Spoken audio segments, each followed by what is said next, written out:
జనరల్గా వెంకటేశ్వర స్వామి కదా గరుడ వాహనం ఉండేది.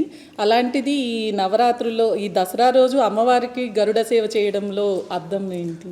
అంటే అమ్మవారికి గరుడ వాహన కాదు, వారికే శ్రీవారికే జరుగుతుంది. వారికి అన్న అమ్మవారికి భేదం లేదు. అమ్మవారికి ఆమెకి ఆయనకి ఎంతో అభేదం ఉంది. ఎందుకంటే ఆమెకి ఆయనకి సోదర సోదరి సంబంధం ఉంది. పార్వతీదేవి ఆయనకి చెల్లెలుగా అక్కగా కొన్నిసార్లు చెప్పబడుతూ ఉంటుంది. తిరుమలలో ఉన్న విశేషం ఏంటంటే ఆయన బాలాస్వరూపంగా కూడా ఉన్నాడు. అందువల్లే బాలాజీ అంటారు ఆయన.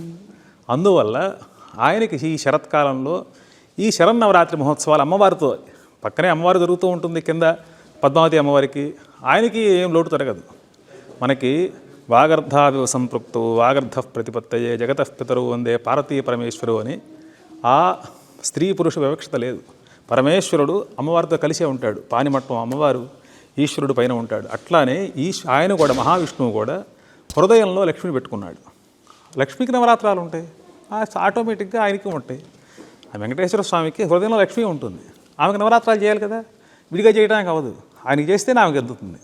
కాబట్టి ఆయనకి నవరాత్రులు దొరుకుతాయి. గరుడ సేవ శ్రీవారికే జరుగుతుంది. గరుడు అంటే సామాన్యుడు కాదు, ఆయన సాక్షాత్తు పరబ్రహ్మ వేద స్వరూపం. ఆయన మీద ఎక్కి కూర్చున్న ఈయన ప్రపంచాన్ని పాలకుడు. కాబట్టి గరుడ వాహన శ్రీవారికి జరుగుతోంది, బాలాజీ స్వామివారికి జరుగుతోంది, వెంకటేశ్వర స్వామికి గరుడ సేవ జరుగుతోంది. అది ఈ ఉత్సవాలకి శోభనిస్తుంది. థ్యాంక్ యూ అండి, చాలా చక్కగా వివరించారు. మా ప్రేక్షకులకు కూడా చాలా చక్కగా అర్థమయ్యి ఉంటుంది. చాలా సంతోషం.